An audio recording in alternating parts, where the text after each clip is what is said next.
Welcome to Comic Shop Team Up. I'm your host, Anthony Desiato, teaming up with the owner of Fat Moose Comics in Whippany, New Jersey, Shawn Hendricks. Hey, buddy. What's going on? Welcome. Yeah, you're really repping Wild Turkey hard there.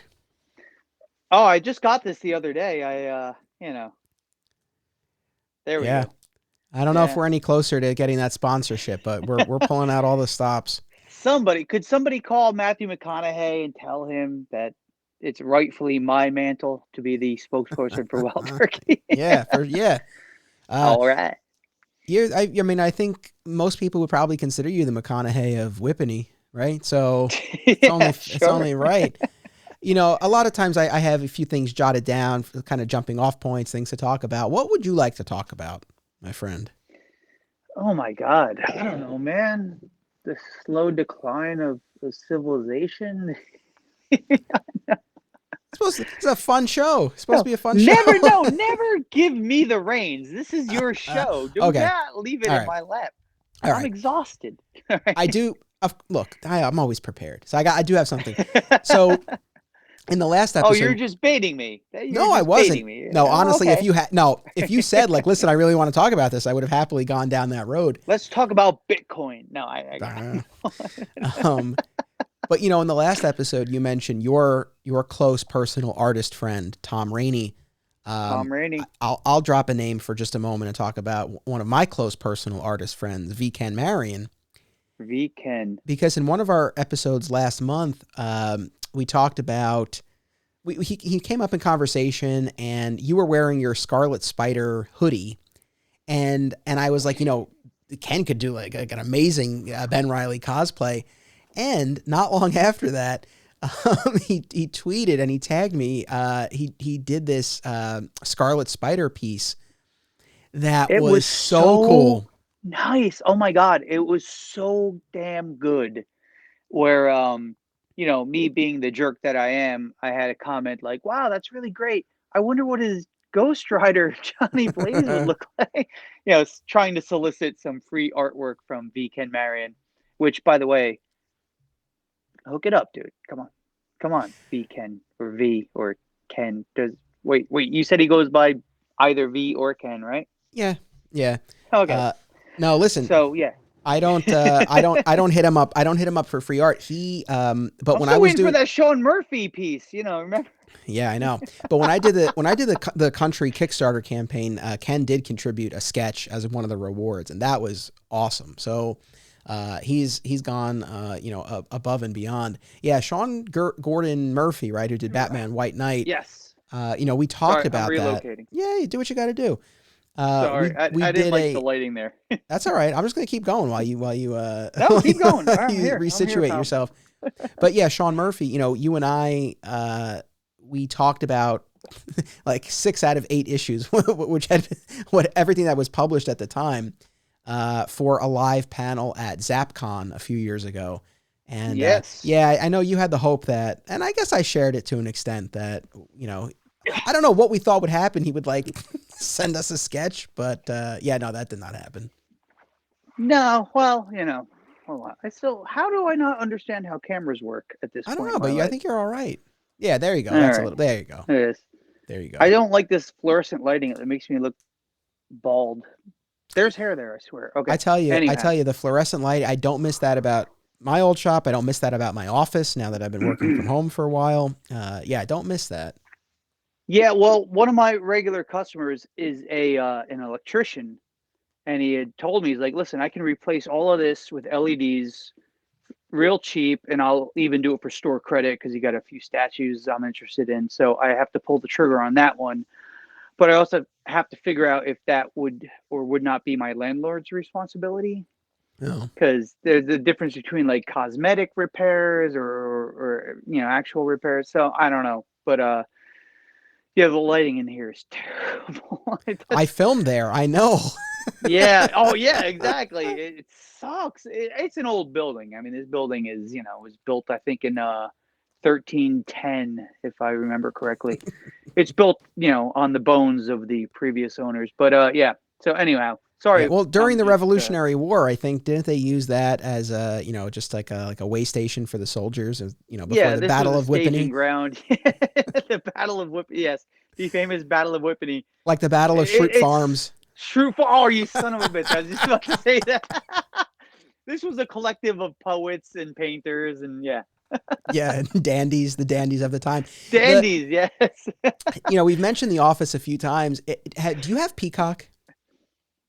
Um, is that a personal question? Wait. Yeah. The streaming service. Yeah, no, I do. Oh, you do, because they have. This is Sounds like a actually. venereal disease, doesn't it? Do you have Peacock? Well, do you have the streaming platform service Peacock? There you go. Thank you. Because I know Context. everyone was upset when The Office left Netflix right at the end of the year, and it's Right. available exclusively on Peacock now. But to their credit, they have the extended versions of a lot of episodes. Oh, Um, really? yeah, and one night I was actually reading for one of the book club podcasts, and One night. one night, there you go, and I just kind of threw it on in the background, like just for some background noise, and I've watched these episodes so many times that it can become background noise, right? Because it's so familiar to me, right? Sure.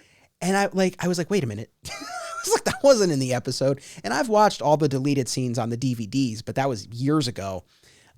So yeah, there were a bunch of times where I was like, oh, that's new. So they have extended cuts of episodes. It's pretty cool because there was so much good stuff that got cut from those episodes.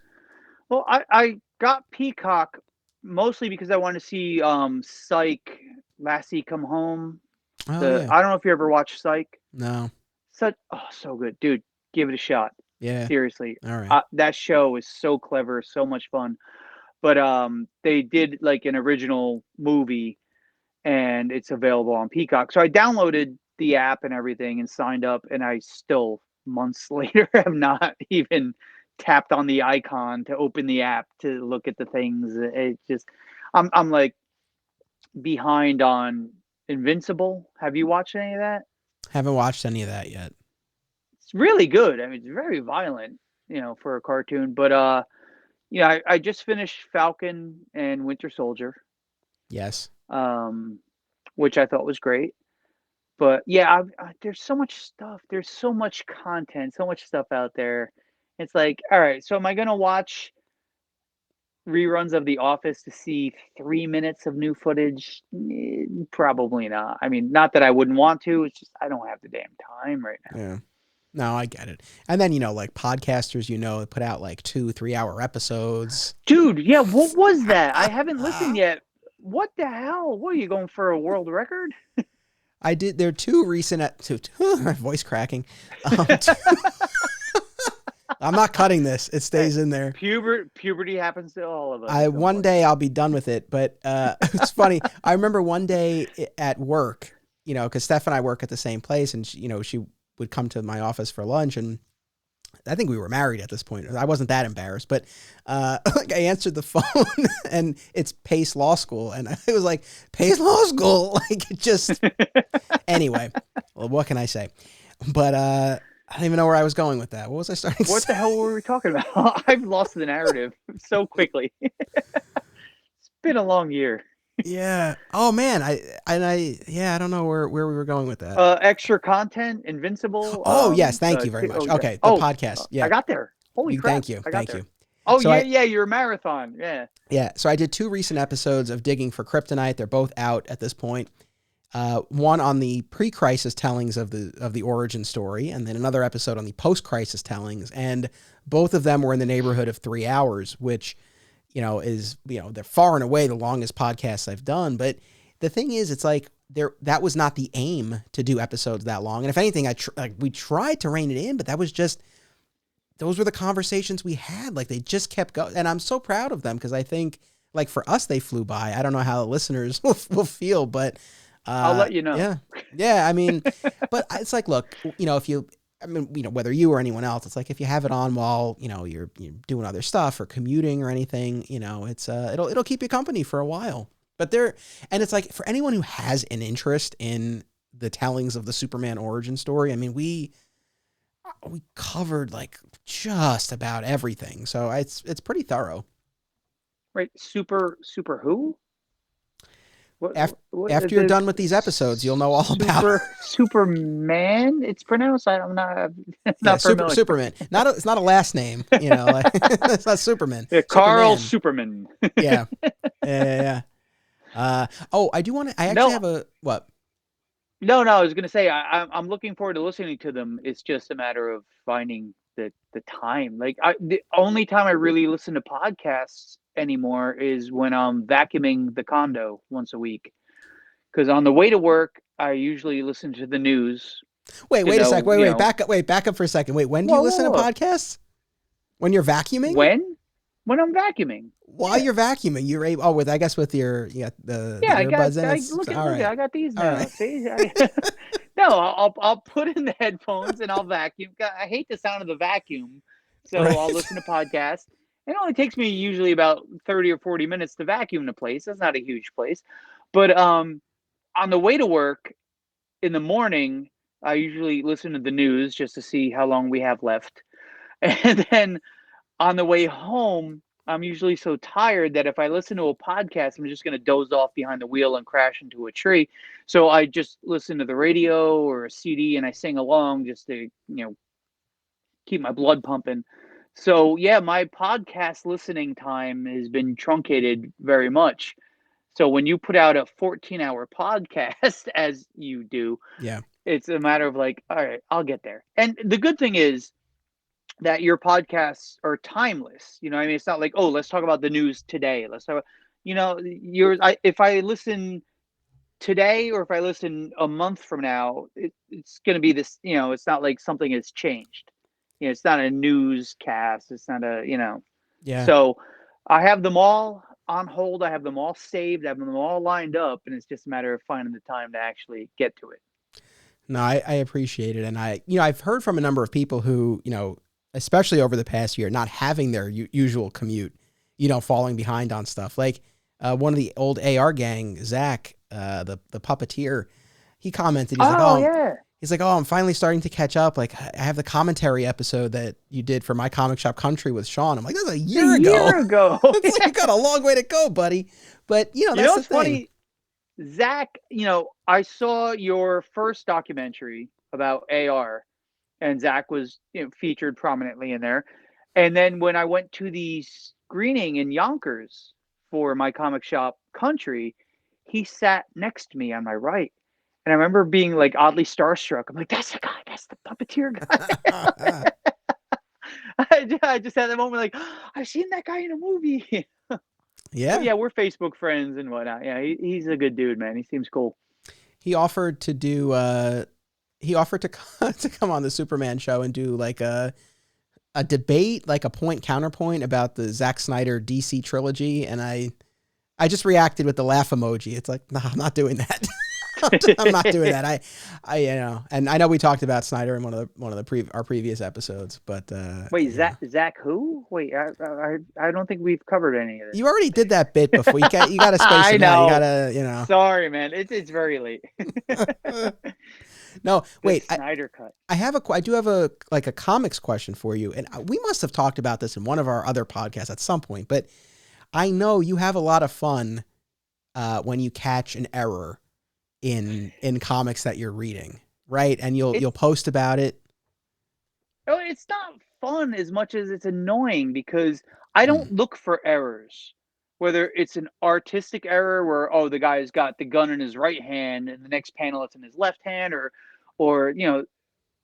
or something's misspelled or the punctuation is wrong. It's never joyous to me. It's more like it takes me out of the story. I never hunt for these things, but it just they pop out to me, and I just get annoyed. I'm like, wow, you've got on some of these books, you've got an editor, an assistant editor, a line editor. You've got ostensibly, 3, 4 sets of eyeballs that are looking at this thing before it goes to print, and you're paying money for this, and yet there's this error. And the irony is, Nicole, my girlfriend, is an editor, so she's always like, "Look, mistakes happen." I'm like, I get that mistakes happen, but the Star Wars comics for Marvel were infamous for a while for having tons of errors. And it turns out the editor, I forget her name, but she ended up getting the boot because she just was not doing the job. And again, I've seen errors and I don't care if there's an error in a flyer or a book of coupons or something disposable and previews magazine. What if something you're paying good money? I've paid, $30 for a Stephen King hardcover, and part of the way through you're like, oh my god, there's a glaring error. And it's like, well, not only that did I pay money for this, what's more egregious is that, yeah, I used the word egregious, that's right, is that it took me out of the narrative. That's what bothers me the most. I want to get lost in these things. I want to escape reality. When I see an error, whether it be punctuation, spelling, grammar, art, it removes me from it. And I'm like, oh crap, I was enjoying myself until that moment. And that's nitpicky, but you know what? I can be nitpicky. No, I get it. Yeah, you used the word egregious. Your voice didn't even crack. You really firing on all Me talk cylinders. good. Yeah. Me know all the good words. But no, I mean, I get the frustration. It's like, yes, mistakes do happen, but especially when you see, stuff, repeatedly. And I know, I mean, I think your points are valid. The number of people who, have to sign off on an issue. Also, it's like, comic is 20 pages. It's not like it's 200 pages and it's like, oh, something slipped All through. right. It's like, come on. And they're not cheap either. And Yeah. to your point that this isn't something that you're just going to toss away. And if it takes you out of it, like I definitely get that. The example I always go back to, the Brian Bendis series Powers. Uh-huh. I'm looking at it on my shelf. What volume was it? I don't know, 7 or something, or maybe later. Anyway, but the title of the volume was Cosmic.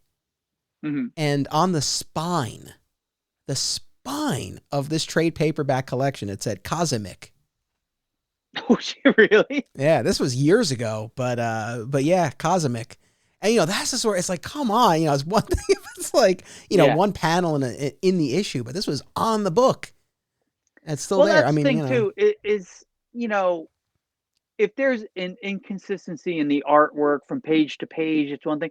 But if it's like panel to panel, I posted recently from Suicide Squad, I think number 2, they show Peacemaker and his helmet kind of ends here, and then in the very next panel it comes down to here. It's like you you drew that concurrently, like those, you drew the same page. How is it from this panel to that panel you didn't get that right? And then you send it to an inker and a colorist and a letterer and an editor, and nobody was like, hey, not for nothing, his helmet looks completely different within 2 panels on the same page. I don't know. yeah. It's just frustrating. And again, I get it. Again, with Nicole being an editor, she's like, hey, shit happens. I was like, I get that, but this shit, it shouldn't happen. No, it's true. You mentioned previews a minute ago, and it just reminded me. So recently, Steph and I were driving locally, and we saw on the road on his motorcycle a former customer of Alternate Realities, and I've seen him in the area from time to time over the years. He never had a pull list at the shop. I never got his name. It was not particularly friendly. Didn't really say much. But I always remembered him because he literally only bought previews. He would come in once a month and buy previews. Like he would look around the shop, and then he would buy the latest issue of previews, which is the order, the catalog of upcoming products. And then we'd see him again, to get the next issue of previews. And so, when I saw him on the road recently, it just sparked my memory, and I was telling Steph about it. And I'm like, we assume that, he was ordering stuff elsewhere, right? Through Right. some other channel. But for whatever reason, he got previews from us. But then I thought to myself, it's like, do you think that was the, that was the product itself? Like he reads the solicitation copy and he's like, oh, that's a great issue. Yeah. I mean, It's funny. I have a box holder, and he's a really nice guy, but he's very particular about the books. Be like, oh, this one's got a little mark on it. This one's got a little bend. So he's not a flipper, he's not a speculator, he's a fetishist. Like, he wants to own, he wants to have these books, you know. So he had asked me for something like, oh, next issue of whatever, I want 5 of those. I'm like, well, dude, I only ordered like 4, so you ain't gonna get them. So I showed him previews. I was like, look, he's new-ish to buying comics. And I said, this is the catalog.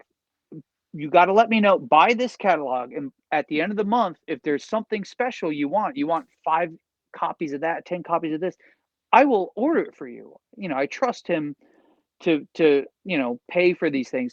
I was like, but you have to do the homework. I can't do this for you.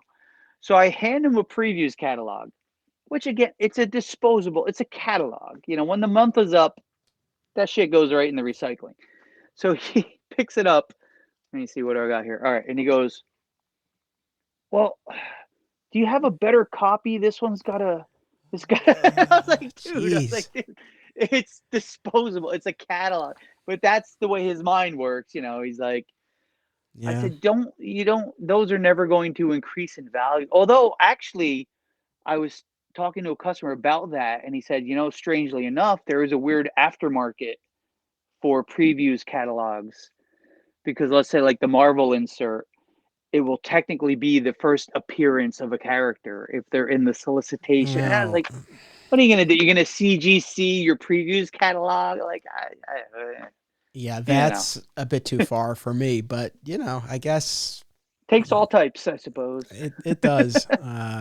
That's kind of funny. I mean, it's like, I know, again, like Wizard magazine, for example. Like, I know, you know, some of those issues, you know, if there was an article you wanted to read or something like that, you know, I could see maybe tracking down something like that, or holding on to it. But yeah, previews.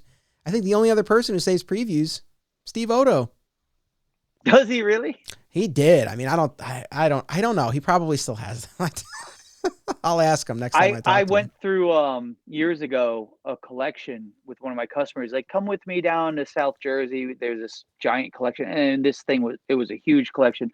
But in several boxes, this guy had saved old TV guides. Yeah. Which, again, I suppose they have a value to a certain person. You know, like, to me, it meant nothing, but, you know, everything's collectible to somebody. True. I love when somebody comes in and goes, hey, what is this worth?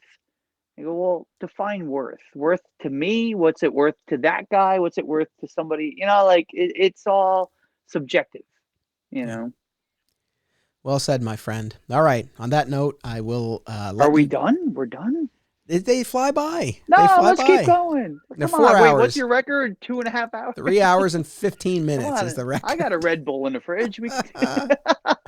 Now we got to keep the people coming back so that they'll tune in next Monday for the next installment of Comic Shop Team Up. But okay.